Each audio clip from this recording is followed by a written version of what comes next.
Hello everybody, welcome. My name's Kristi. In today's video, we're going to be going over some really easy keto, low carb, and diabetic friendly desserts. This is basically like a part 2. I'm going to start a whole playlist so you can go check these out. I want to have all of these recipes in one place for you. So today I'm going to show you a few of our favorites. Every single week I do meal prep something sweet, whether it's brownies, cookies, gummies, lots of chia seed pudding. I like to have something sweet in the house at all times. And I want to have things on hand that are not going to spike my blood sugar because I am a type 1 diabetic. Now, if this is your first time tuning in, welcome to my channel. So hit that follow button and notification bell so that every single time I upload, you'll be alerted. Follow me over on Instagram. I'll have my name at the bottom of the screen. Lots of additional content over there that I don't post here on YouTube. And in the description box, you're going to find the Facebook group, All Things Keto with Kristi.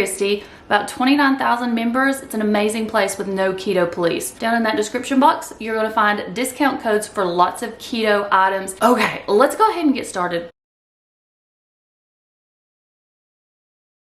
Who doesn't love a fudge recipe, especially if it's keto, low carb, diabetic friendly, and only 2 ingredients? This is all you need. We're gonna take a 7-ounce bag of the milk chocolate Lily's baking chips. I picked these up at Walmart. I talk about them all the time. They've recently went up. I think they're $5.23. No sugar added and stevia sweetened. We're gonna put our chips in the microwave in 30-second intervals. We're gonna take this out. We're gonna stir, check on it, because if you leave it in 1 second too long, it scorches. If you want to melt your chips on the stove, you can. That's perfectly fine. I just prefer the microwave method. To our melted chips, we're gonna add in 1/2 cup of peanut butter. Now, we're trying to keep this as low carb and keto friendly as possible. So you want a natural peanut butter, one that you normally have to stir. I'm using the Smucker's natural peanut butter in the creamy. You could also use the crunchy. That would be amazing. But you can see on your ingredients, peanuts, and contains 1% or less of salt. So you've got nothing added into this. There are so many natural peanut butters on the market now. Just make sure you read the labels. Mix this until thoroughly combined. I'm gonna take my chocolate and peanut butter and put it in my baking dish. This is just a glass dish that measures 7 inches by 5 inches. I have lined the bottom with a piece of parchment paper so it's gonna be easier to pull out when it's done. I took a tablespoon of peanut butter. I warmed that up and I'm gonna put some on top and swirl it through the chocolate into the freezer until it sets up. I left the fudge in the freezer for about 30 minutes. Where I had the parchment paper lining this, it's going to lift out really easy. All I've got to do is slice this into pieces. You know, I did not figure up the macros because everyone's going to use different ingredients and everyone's going to use a different size container and slice this into different size pieces. You can store the fudge in the refrigerator or the freezer. I personally would rather have it in the refrigerator because it has a smoother consistency. It's not as hard and it melts in your mouth. The peanut butter fudge recipe has already been posted. If you've not seen that one, remember I've got it linked in the description box so you can go watch that. Inquiring minds want to know, are you a white chocolate, dark chocolate, or milk chocolate fan? I refuse to call this a peanut butter cookie recipe because you don't have to use peanut butter. You can use almond butter. You can use whatever nut butter of choice that you like.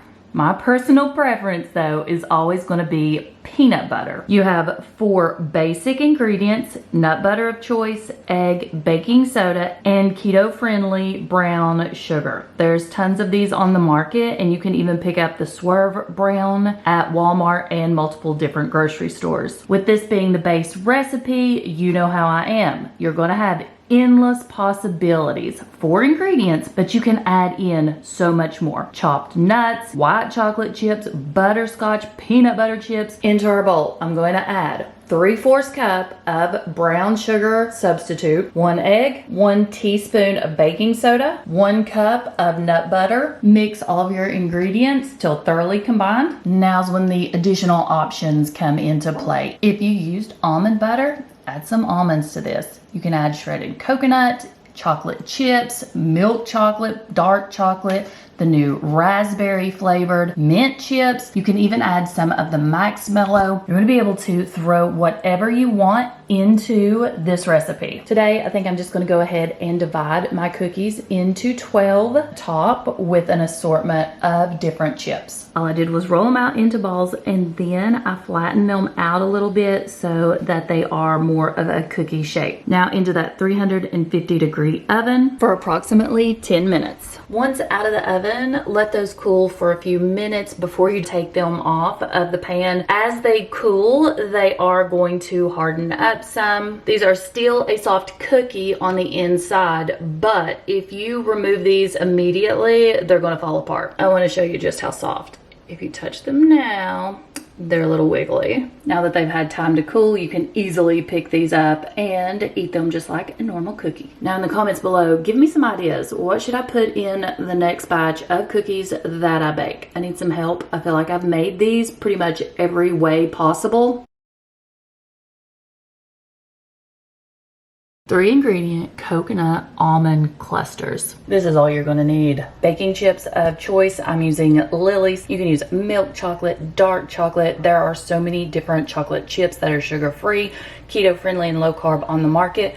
Just use your favorites. You're also going to need some almonds and coconut. As far as almonds go, you can use raw almonds or you can use toasted or roasted almonds. I'm going to be using toasted. Same goes for your coconut. You can just use regular untoasted coconut. You want to make sure it is unsweetened, or you can toast that. That's exactly what I do. I just stick this in the oven for about 3 or 4 minutes and it toasts it up so that you get that crunch, but you don't have to do this step. In my bowl, I added 1 cup of the sugar-free Lily's chocolate chips, and I'm going to melt that in the microwave. If you want to melt this on the stove, you can. It's completely up to you. Now that the chocolate's melted, I'm going to add in 3/4 cup of my almonds. I'm going to go ahead and add in 3/4 cup of unsweetened coconut. Mix that up well, and now we're going to scoop it out onto a baking sheet that I've lined with parchment paper. I garnish the tops of the clusters with some additional toasted coconut. You don't have to do that. Into the freezer until they set. Usually takes about 10 minutes. These really do set up quick. It's only been about 10 minutes. This batch made 12 clusters for me. I do store these in an airtight container and in the refrigerator. Now you can put them in the freezer if you want them that way, but we like ours just a little bit softer. So that's where we put them, in the refrigerator. Let me know what you guys think, and if you enjoy these, if you have a combo you think would be good together, put it down in the comments.